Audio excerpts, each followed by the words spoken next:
ঐক্য এবং একতা।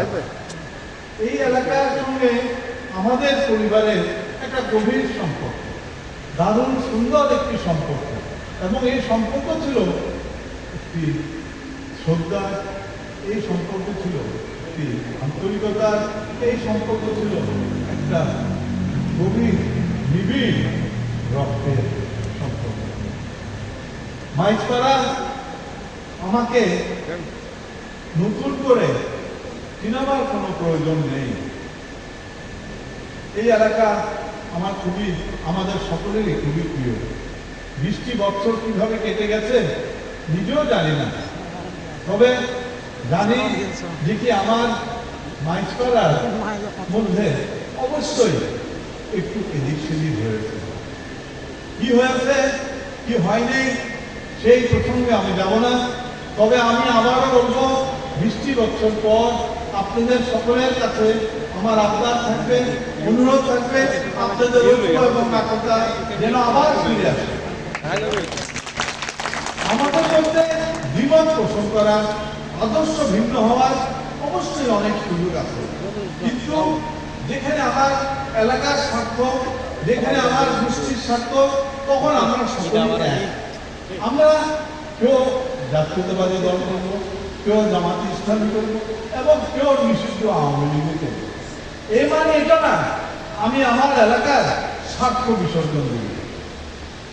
আপনারা আমাকে বলেন যে কি পট পরিবর্তনের, এই অগাস্ট মাসের পট পরিবর্তনের পর আপনাদের এলাকায় আদৌ কি কোনো সহিংসতা হয়েছে?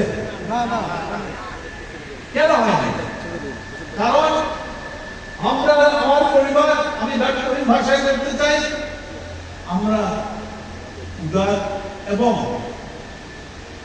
এবং পাশাপাশি প্রতিশোধমূলক রাজনীতিতে বিশ্বাস করি না, বাস্তবে করি না। যে অন্যায় করেছে, যে অপরাধ করেছে, সে অন্যায় অপরাধের বিচার তার হবেই হবে। আপনারা আবার করতে হবে না, আইনের গতিতে সেই বিচার হবে। তাই আমার আবার আপনাদের সকলকে, বিশেষ করে মাইজপাড়ার আমার ভাই বন্ধুদের কাছে থেকে আপনাদের অবশ্যই আপনাদের মধ্যে একতা থাকতে হবে। আর ওনার কাছে কিচ্ছু পাওয়া নেই, ওনারা আর ভোট দিলেও সই, নদিলেও সই, কিন্তু ওনারা তোমার নাচতে খুব দরকার। খুব সুন্দর সমাজ আছে, খুবই একটা সুন্দর সমাজ ছিল, সেই সমাজ যেন আবার ফিরে আসে। আমার এখানে অনেকেই আছে আজকে এই মঞ্চে উঠে সুন্দর কথা বলছে, তারা আরো সুন্দর কথা বলবে এবং এই সমাজকে ঐক্যবদ্ধভাবে ধরে রাখবে, এটাই আমার প্রত্যাশা। দ্বিতীয়ত, যে প্রাঙ্গণে আমরা আজকে একটা এই সুন্দর মনোরম সভা করছি, এই পূর্ণ মিলনে করছি, সেই অঙ্গনটি আপনাদের দায়িত্ব, ঠিকই এই অঙ্গনে যেন কোনো বিশৃঙ্খলা না হয়। একটা জিনিস আমি একটু মনে করলাম, স্মরণ করে দেব, দেখি এই মাদ্রাসার নামটি কি আপনারা জানেন? আজকে ছেলেরা যারা এই মাদ্রাসায় পড়ে তারা হয়তো এফকে মানে জানে না। এই এফকে হইল ফাতেমা খাতুন। ফাতেমা খাতুন হলেও আমার দাদি।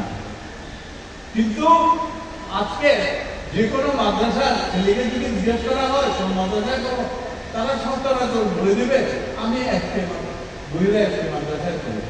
তারপর যদি বুঝো করবো এফকে মানে কি, ওটা তো জানি না।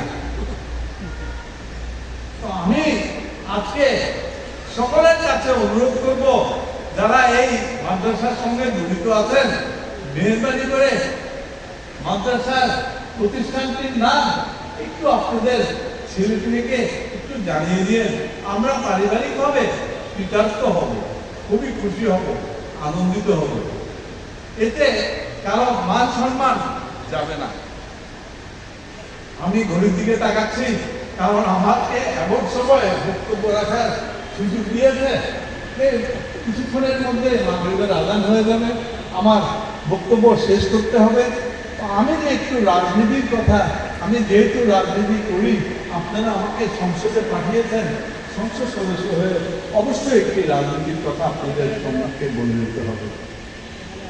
ভাই বন্ধুরা, গিয়েছি সংসদে আপনাদের বদৌলতে, এবং সেই সংসদে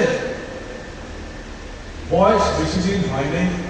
তো আপনারা আমাকে প্রথমবার এই সংসদে পাঠান নাই।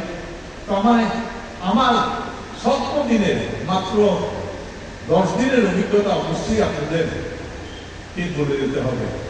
বাংলাদেশের প্রধানমন্ত্রী তারেক রহমান সাহেব, উনি সংসদে সবার আগে দিয়ে পৌঁছায় এবং উপস্থিত থাকেন এবং ডান দিকে বাম দিকে দেখেন কিন্তু উনার সংসদ সদস্যরা কারা কারা ওখানে উপস্থিত আছেন। আমার তো বয়স 72 থেকে 73 করেছি। ঠিক 9টার সময় বা ঠিক 3:30 ঘন্টি পড়ার সঙ্গে সঙ্গে যে হাজির হওয়া একটু কঠিন হয়ে যায়, বুড়ো জড়িয়ে নিয়ে। কিন্তু আজ প্রধানমন্ত্রীর বয়স তো কেনা কেনা যায় ঘছে এখন আসতে ওই চলে যায় গেলে আজই জমি করে। অদ্ভুত একটি পরিস্থিতি, সুন্দর একটি পরিবেশ। উনি যে পথে চলছেন, আল্লাহ রাব্বুল আলামিন যেন ওনাকে তৌফিক দেন, আমাদের সবাইকে যেন আমার নতুন জীবন ফিরে পাই। পাশাপাশি আপনারা হয়তো জানেন না, আরেকটি নতুনত্ব উনি সৃষ্টি করেছেন। সেটা হলো কি, প্রত্যেকটি মন্ত্রী হাজির হতে হয়, উপস্থিত হতে হয়, মুখোমুখি হতে হয় সকল সংসদ সদস্যের সামনে। এখন শুরু হয়েছে এই পদ্ধতি। যদি এই পদ্ধতি চলতে থাকে তাহলে ভাই বন্ধুরা, প্রত্যেকটা মন্ত্রীর জবাবদিহিতা করতে হবে। আমার মতো সকল জাতীয়তাবাদী দলের এমপি যারা নির্বাচিত হয়েছে তাদের কাছে জবাবদিহিতা করতে হবে সকল মন্ত্রী। সুন্দর একটি পদ্ধতি উনি জাতির সামনে উপস্থাপন করেছে। তারপরে এই যে অল্প 1 মাসের 5 সপ্তাহ হয়ে গেছে জাতীয়তাবাদী দল সরকার গঠন করেছে। এর মধ্যে দলীয় প্রতিশ্রুতি উনি যা যা প্রধানমন্ত্রী হিসেবে যা যা দিয়েছেন, জাতীয়তাবাদী দলের প্রধান হিসেবে সেই প্রতিশ্রুতিগুলো মোটামুটি জাতির সামনে সেই প্রতিশ্রুতিগুলো পূরণ করার উনি পদক্ষেপ নেওয়া শুরু হয়েছে। সেই পদক্ষেপগুলো আপনারা নিশ্চয়ই টেলিভিশনের পর্দায়, খবরে, অনলাইন, অফলাইন আপনারা দেখতে পাচ্ছেন। আপনাদের কাছে অনুরোধ জানাবো, দোয়া করবেন যেন জাতীয়তাবাদী দল শক্ত হয়ে টিকে থাকতে পারে এবং নিজেদের ভিতরে এবং বাইরের সকল ষড়যন্ত্র যেন আমরা এই ষড়যন্ত্রগুলো ধ্বংস করে নিজের মাথা